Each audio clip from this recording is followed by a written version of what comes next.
It looks very much as if he isn't going to win. If Biden does win, what does that mean for Brexit? Well, I mean, first things first, very quickly, this time yesterday, the entire polling industry had Biden miles ahead.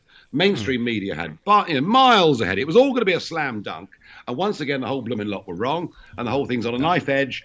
And the presidency will be decided by 20,000 votes in Arizona or Wisconsin. So Trump has way exceeded expectations. But if Biden does win, look, he is anti-Brexit, all right? He's strongly anti-Brexit. I would even argue he's anti-Britain.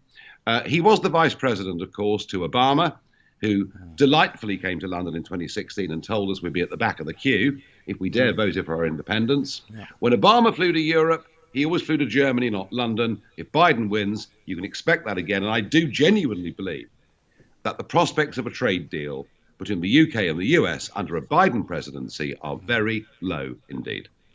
Ridiculous. Why then do you think the basic media, the BBC particularly, but basically the media in general in this country, seem to be totally against Trump, as they do in America? Now, okay, he's not a politician.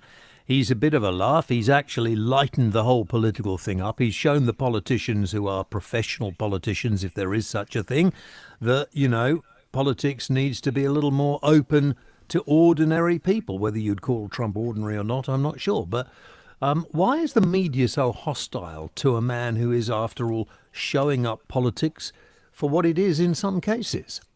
Yeah, well, he's not ordinary. He's extraordinary. Believe you me, having watched him at these rallies. I mean, he's the greatest showman, James, politics has ever seen and will ever see. Look, I think the truth of it is this, that big politics, big business, big media, they're almost one and the same thing. The players are interchangeable. They are the establishment. They don't want radical change because they take the view, I'm doing all right, Jack. And that's why they've opposed Brexit. It's why they've opposed Trump. They simply don't want change. Okay. And is Trump going to challenge this if he loses in the Supreme Court? And do the Supreme Court owe him any favours? Well, it's a good question. There are three nominees, Ash, as you know, on that court that have been put there by Trump, but they will do their job. They will do their job as judges. Seems to me that if Trump can prove, if he can absolutely prove that ballot papers were sent out to people who were dead, that there was no verification process in place, if he can prove there was intimidation in terms of collecting postal votes, if he can prove there was fraud with postal votes, and by the way, these are all things we've seen in Tower Hamlets and Peterborough and elsewhere in the United Kingdom. We're 20 years ahead of these guys on this ludicrous postal voting. Trump, it's one thing for Trump to stand up and say, they're trying to steal the election from me. All right, that's a political statement.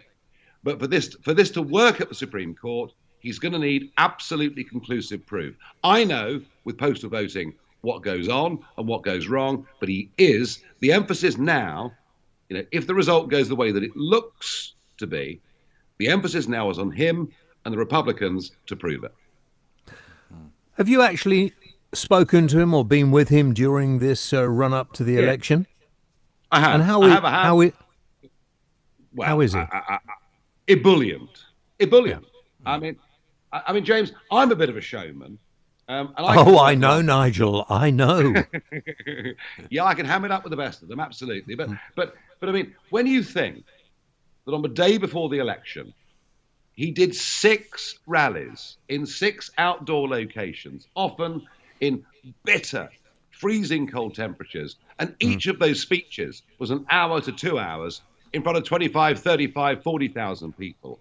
I mean, his energy, his drive, his belief, whether you like him or not, I mean, the guy is a phenomenon. Mm-hmm.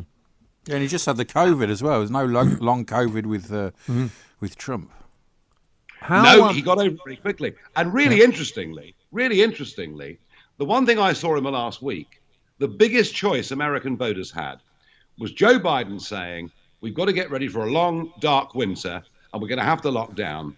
And Trump saying, the hell with that, we've got to get on with the rest of our lives. And at least American voters on that key issue had a choice. What have we seen today? we've seen a parliamentary vote with 516 MPs voting for lockdown and only 38 against. So it really is a marked contrast. At least here, they've had a proper debate. Now, what is going to happen when you get back and the talk of your new political party? I mean, how serious are you about this? Well, it's a rebrand, James, isn't it? I mean, look, people have been asking me for 6 months, what do you do with the Brexit Party once we've got Brexit? And I would argue, by the way, the Brexit Party may well have been the most successful political party of all time, because we formed it, we got the thing back on track, we rebooted Brexit, and it worked. I've been pondering for some time what it should do, and I think moving it to a name like Reform UK, campaigning to begin with against lockdown, against any big sellouts that we get on fisheries or whatever else it is on the final EU deal, but more broadly, I mean, I think what the COVID crisis has shown is that government doesn't any longer work in the UK. The quangos don't work. I mean, 12 billion quid for test and trace that doesn't work. A House of Lords that is bloated and out of date. I think the need for a campaigning political party to drag us kicking and screaming away from the old boy network and into the 21st century, I think it's the right thing to do.